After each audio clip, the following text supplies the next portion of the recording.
नमस्कार अनि जोजलपा नेपाल भाषा एकेडेमीका निमित्त अनक मिडियाको प्रस्तुति र कीर्तिपुर नगरपालिकाद्वारा निर्मित रेडियो शिक्षा कार्यक्रमबाट म हरिबहादुर थापा यहाँहरूलाई हार्दिक स्वागत अभिवादन गर्दछु। कीर्तिपुर नगरपालिका वडा नम्बर 6 स्थित आदिनाथ माध्यमिक विद्यालयको म गणित शिक्षक। आज म कक्षा 10 को अनिवार्य गणित विषय लिएर यहाँहरू समक्ष उपस्थित भएको छु। आजको कक्षामा 2 अंकवार भएका केही महत्त्वपूर्ण प्रश्नहरू र त्यसको समाधान प्रस्तुत गर्ने प्रयास गरेको छु। भाइ बहिनीहरू, यो कक्षामा सहभागी भइरहँदा कलम र कापी सहित उपस्थित हुन म अनुरोध गर्दछु। प्रश्न यस प्रकार छ: n of a equal to 70, n of b equal to 60 र n of a intersection b equal to 50 भए n of a union b पत्ता लगाउनुहोस्। यो प्रश्न एसई परीक्षाका निमित्त उपयुक्त नभए पनि त्रैमासिक परीक्षाका निमित्त सोध्न योग्य हुनेछ।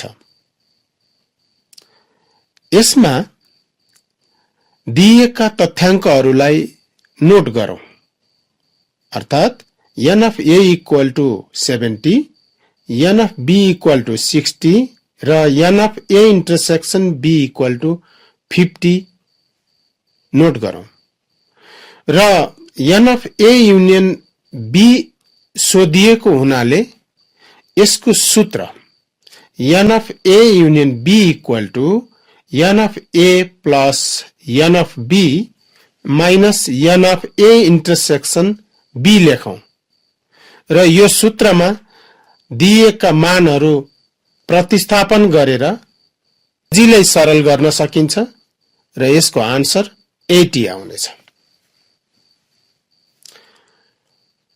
दोस्रो प्रश्न: अंकित मूल्य 3200, छूट 10% र भ्याट 13% भए भ्याट सहितको अन्तिम मूल्य निकाल्नुहोस्। समाधान: अंकित मूल्य अर्थात् MP इक्वल टु 3200, छूट अर्थात् D equal to 10%, VAT V equal to 13% note गरौँ र भ्याट सहितको अन्तिम मूल्य निकाल्ने सूत्र प्रयोग गरौँ, जुन यस प्रकार छ: MP into 100 minus D% into 100 plus V%। MP को ठाउँमा 3200 मान राखौं। यसै गरी D को ठाउँमा 10 र V को ठाउँमा 13% मानहरू राखौं।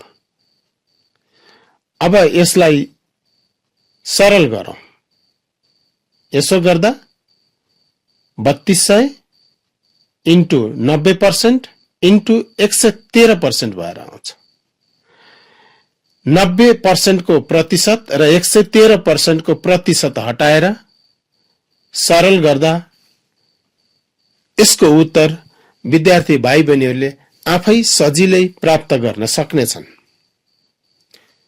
तेस्रो प्रश्न: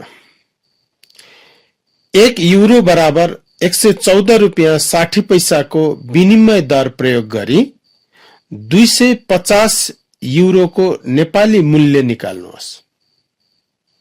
यसको समाधानको निम्ति 1 युरो बराबर नेपाली रुपैयाँ 114.60 लेखौं। त्यसपछि अर्को स्टेपमा 250 युरो बराबर नेपाली रुपैयाँ 114.60 र 250 लाई गुणन गरौं, जसले गर्दा यसको उत्तर नेपाली रुपैयाँ 28,650 आउनेछ। चौथो प्रश्न: 1 पाउन्ड स्टर्लिङ बराबर 155 रुपियाँ 65 पैसा भए 4752 पाउन्ड स्टर्लिङलाई नेपाली मुद्रामा रूपान्तर गर्नुहोस्। यसको समाधानको निम्ति 1 पाउन्ड स्टर्लिङ बराबर नेपाली रुपियाँ 155.65 लेखौं र ऐकिक नियम प्रयोग गरी 4752 पाउन्ड स्टर्लिङको नेपाली रुपियाँ आफै गर्न सकिने छ।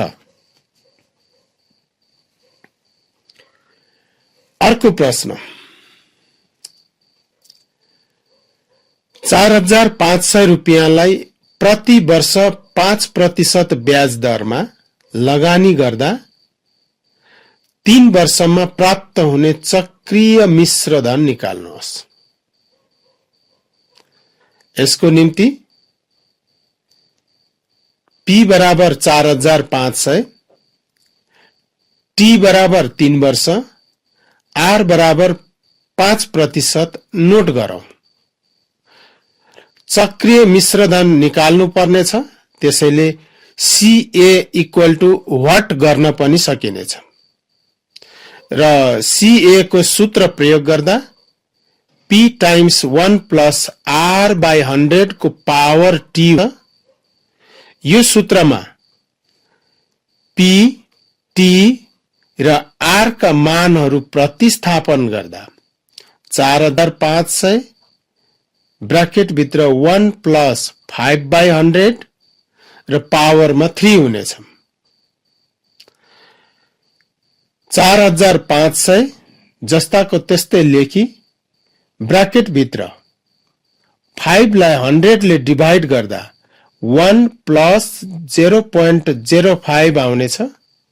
यसको पावर 3 जस्ताको त्यस्तै लेखौं। ब्रैकेट भित्रको 1 र 0.05 लाई जोड्दा 1.05 हुनेछ।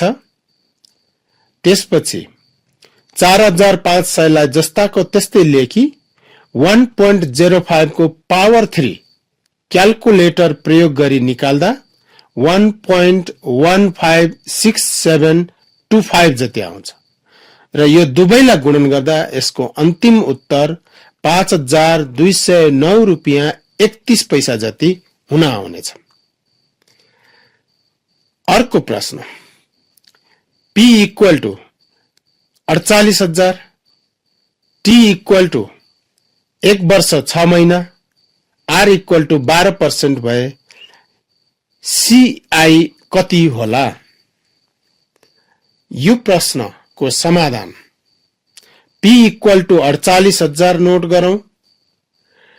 T इक्वल टु 1 वर्ष 6 महिना छ, यो भनेको 1.5 वर्ष हुनेछ। R इक्वल टु 12% नोट गरौं र CI को सूत्र प्रयोग गरौं।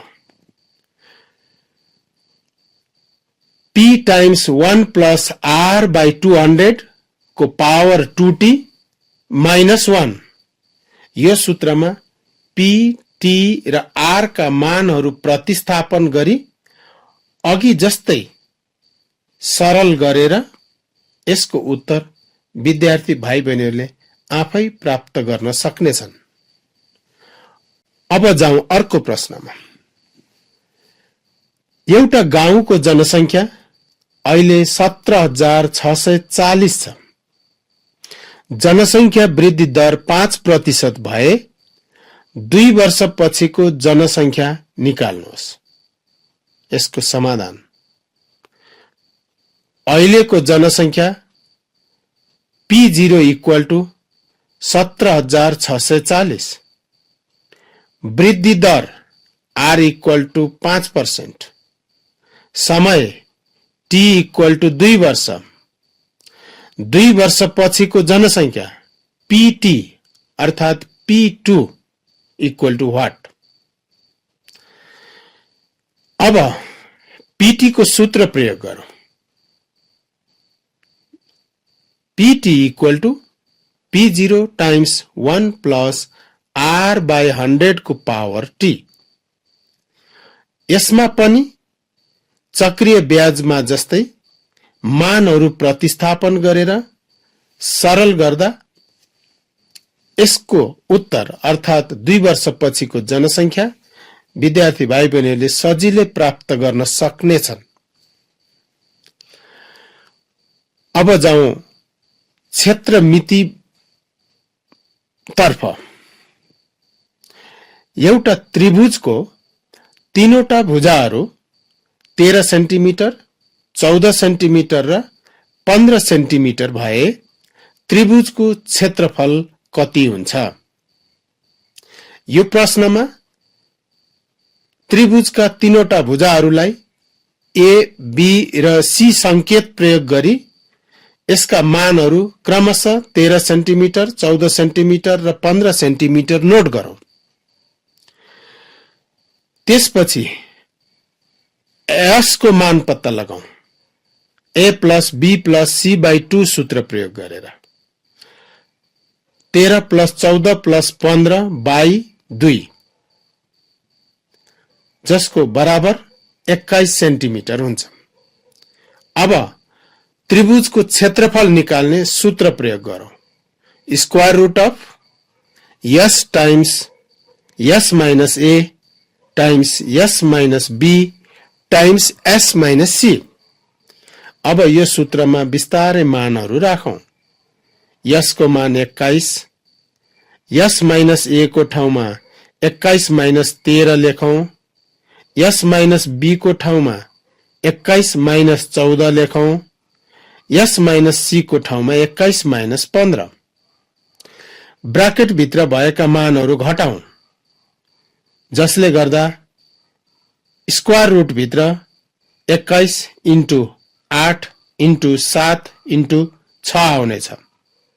यो सबैलाई गुणन गर्दा स्क्वायर रुट भित्र 7056 आउनेछ र यसको स्क्वायर रुट लिँदा 84 आउनेछ, अर्थात 84 वर्ग सेन्टिमिटर यसको उत्तर हुनेछ।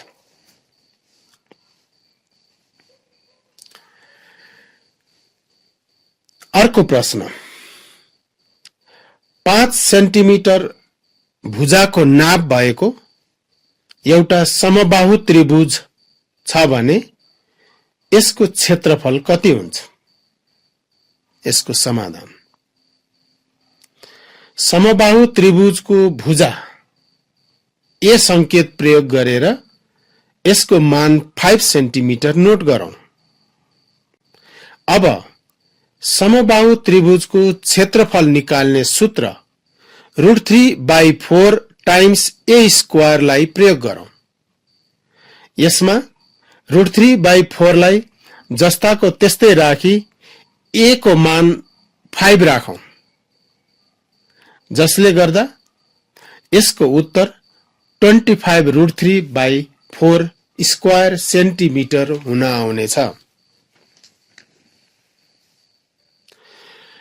एउटा समद्विबाहु त्रिभुज छ जसको दुईवटा बराबरी भुजाहरू 9 सेन्टिमिटरका छन् र यसको आधार भुजा 7 सेन्टिमिटरको छ भने त्रिभुजको क्षेत्रफल कति होला? भाइ बहिनीहरू, यसको समाधानको निम्ति बराबरी भुजालाई A संकेत दिएर A को मान 9 सेन्टिमिटर र आधार भुजालाई B संकेत प्रयोग गरेर B को मान 7 सेन्टिमिटर नोट गरौँ। त्यसपछि यसको एरिया निकाल्ने formula B/4 times square root of 4A square minus B square लेखौं। भाइ बहिनीहरू, फेरि यो सूत्रलाई म पुनरावृत्ति गर्न चाहन्छु। Area equal to B/4 times square root of 4A square minus B square. यो सूत्र लेखिसकेपछि A र B का मानहरू प्रतिस्थापन गरौँ, जसले गर्दा यो 7/4 टाइम्स स्क्वायर रुट को भित्र 4A स्क्वायर को ठाउँमा 4 times 9 square minus B square को ठाउँमा 7 स्क्वायर हुनेछ। अब 7/4 लाई जस्ताको त्यस्तै राखी स्क्वायर रुट भित्र सरल गर्दा 324 माइनस 49 आउनेछ। 7/4 लाई फेरि पनि जस्ताको त्यस्तै राखी स्क्वायर रुट भित्र 324 बाट 49 घटाउँदा 275 आउनेछ। अब यसको स्क्वायर रुट निकाल्दा 16.58 आउँछ। यसलाई 7/4 सँग मल्टिप्लाई गर्दा यसको अन्तिम उत्तर 29.02 वर्ग सेन्टिमिटर हुन आउनेछ। अब हामी बीजगणितका केही प्रश्नहरू समावेश गरौं। बीजगणितको मस च्याप्टरबाट मस निकाल्ने एउटा प्रश्न ल्याऊ। यसको अभिव्यञ्जकहरू यस प्रकार छन्: x² y माइनस xy² पहिलो अभिव्यञ्जक भयो र दोस्रो अभिव्यञ्जक x³ minus 2x² plus xy²। यसको मस कति होला? यसको समाधानको निम्ति पहिलो अभिव्यञ्जकलाई लियौं जुन x² माइनस xy² हो। अब यो अभिव्यञ्जकलाई x र y कमन लिएर खण्डीकरण गर्न सक्छौं। यसमा x र y कमन लिँदा यसको ब्राकेट भित्र x माइनस y बाँकी रहनेछ। दोस्रो अभिव्यञ्जकलाई लियौं x³ minus 2x² plus xy²। यसलाई खण्डीकरण गर्दा यसमा पनि x कमन आउनेछ र ब्राकेट भित्र x² minus 2xy plus y² बाँकी रहन्छ। कमन लिएको x लाई जस्ताको त्यस्तै राखी x² minus 2xy plus y² लाई सूत्र प्रयोग गर्न सकिन्छ। x माइनस y को होल स्क्वायर मा लेखौं। x माइनस y को होल स्क्वायर लाई फेरि खण्डीकरण गरेर दुईवटा x माइनस y को रूपमा लेख्न सकिन्छ। अब यसको मस भनेको दुवै अभिव्यञ्जकको साझा गुणनखण्ड हो।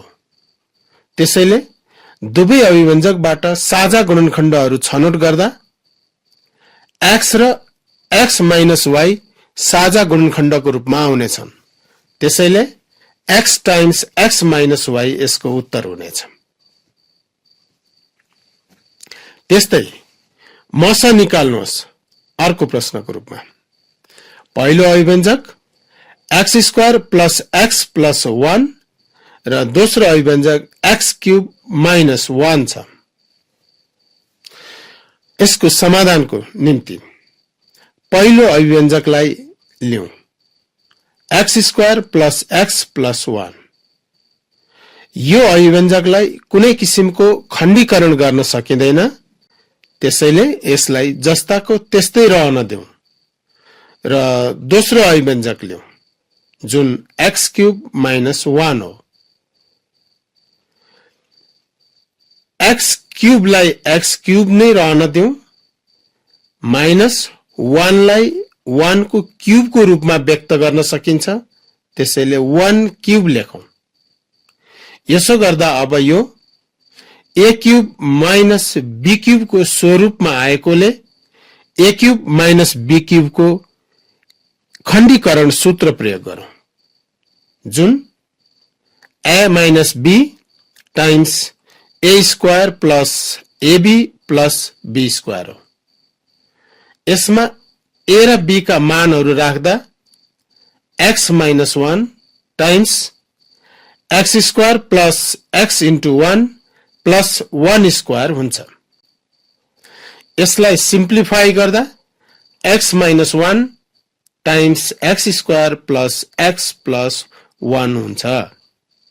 अब मस भनेको दुवै अभिव्यञ्जकका साझा गुणनखण्डहरू भएकोले दुवै अभिव्यञ्जकबाट x square plus x plus 1 साझा गुणनखण्डको रूपमा आउँछ र यो उत्तर हुन्छ। अब लस सम्बन्धी प्रश्न लियौं। लस निकाल्नुहोस्। a प्लस b को होल स्क्वायर र a square minus b square. यसको पहिलो अभिव्यञ्जक a प्लस b को होल स्क्वायरलाई खण्डीकरण गरौं, जुन a plus b times a plus b हुन्छ। अब दोस्रो अभिव्यञ्जकलाई खण्डीकरण गरौं, a square minus b square. यसलाई सजिलै सूत्र प्रयोग गरेर खण्डीकरण गर्न सकिन्छ, a plus b times a minus b। र भाइ बहिनीहरू, लस भनेको साझा र बाँकी गुणनखण्डहरूको गुणनफल हो। त्यसैले दुवै अभिव्यञ्जकका साझा गुणनखण्डहरू छनौट गर्दा a प्लस b साझा गुणनखण्डको रूपमा आउँछ र अब बाँकी रहेका गुणनखण्डहरू a प्लस b र a माइनस b लाई पनि लिँदा यसको अन्तिम उत्तर a प्लस b को whole square times a minus b हुन्छ। त्यस्तै लस सम्बन्धी अर्को एउटा प्रश्न लियौं। अभिव्यञ्जकहरू यस प्रकार छन्, x cube plus y cube र x square minus y square.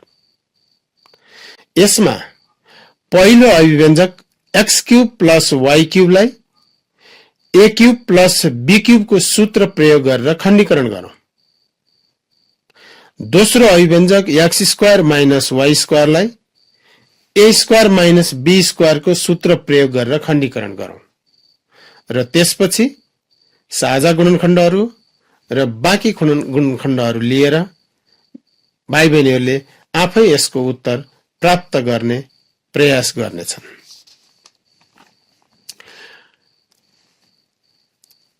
अब हामी ज्यामितिको क्षेत्रफल एकाइबाट केही प्रश्नहरू समावेश गरौं। एउटा चतुर्भुज जसको विकर्ण 12 सेन्टिमिटर र यो विकर्णमा यसका विपरीत शीर्षबिन्दुबाट खिचिएका लम्बहरू क्रमशः 9 सेन्टिमिटर र 4 सेन्टिमिटर छन् भने यसको क्षेत्रफल कति होला? विद्यार्थी भाइ बहिनीहरू, यसको निमित्त एउटा चतुर्भुजको चित्र कोरौं कापीमा। त्यसमा एउटा विकर्ण कोरौं।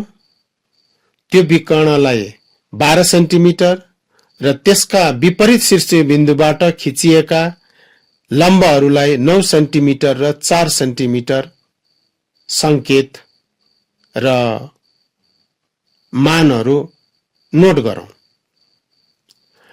यसमा विकर्ण D इक्वल टु 12 सेन्टिमिटर, पहिलो लम्ब P1 इक्वल टु 9 सेन्टिमिटर, दोस्रो लम्ब P2 equal to 4 centimetre note गरौं। चतुर्भुजको क्षेत्रफल half D times P1 plus P2 सूत्र प्रयोग गरेर निकाल्न सकिन्छ। यो सूत्र प्रयोग गर्दा हाफ नै भयो, D को ठाउँमा 12, P1 को ठाउँमा 9 र P2 को ठाउँमा 4 मान राखेर यसलाई सरल गर्दा 78 वर्ग सेन्टिमिटर यसको उत्तर आउनेछ।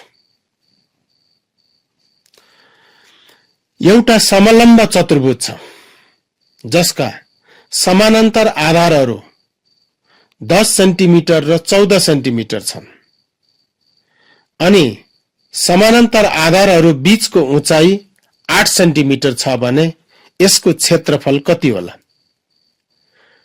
यो प्रश्नको समाधान यस प्रकार दिन सकिन्छ। पहिलो समानान्तर आधार B1 इक्वल टु 10 सेन्टिमिटर, दोस्रो समानान्तर आधार B2 इक्वल टु 14 सेन्टिमिटर, उचाइ H इक्वल टु 8 सेन्टिमिटर। समलम्ब चतुर्भुजको क्षेत्रफल निकाल्ने सूत्र half H times b1 plus b2 सूत्र प्रयोग गरेर यसमा b1, b2 र h का मानहरू प्रतिस्थापन गरी सरल गर्दा यसको उत्तर 96 वर्ग सेन्टिमिटर आउनेछ।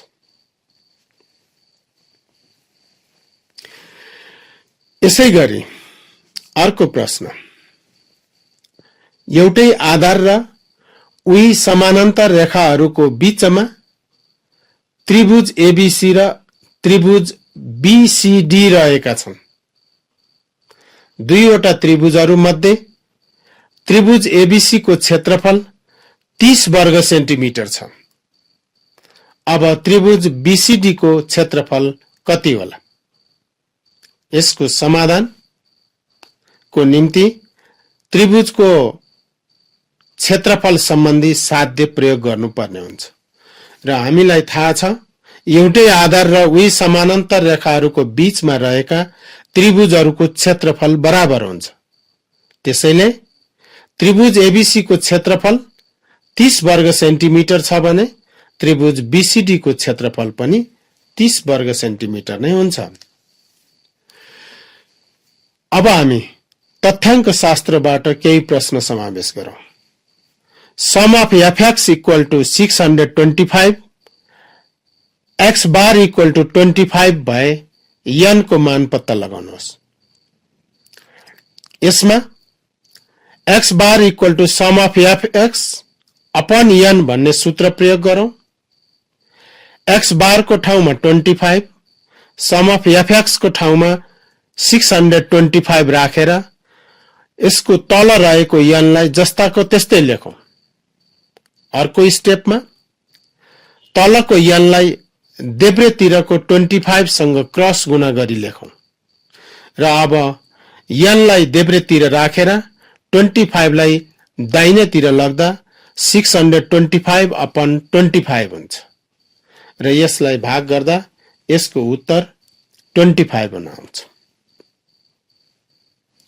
र प्राविधिक मित्रबाट समय समाप्त भएको जानकारी प्राप्त भएकोले आजको पाठलाई म यही अन्त्य गर्ने अनुमति माग्दछु। धन्यवाद।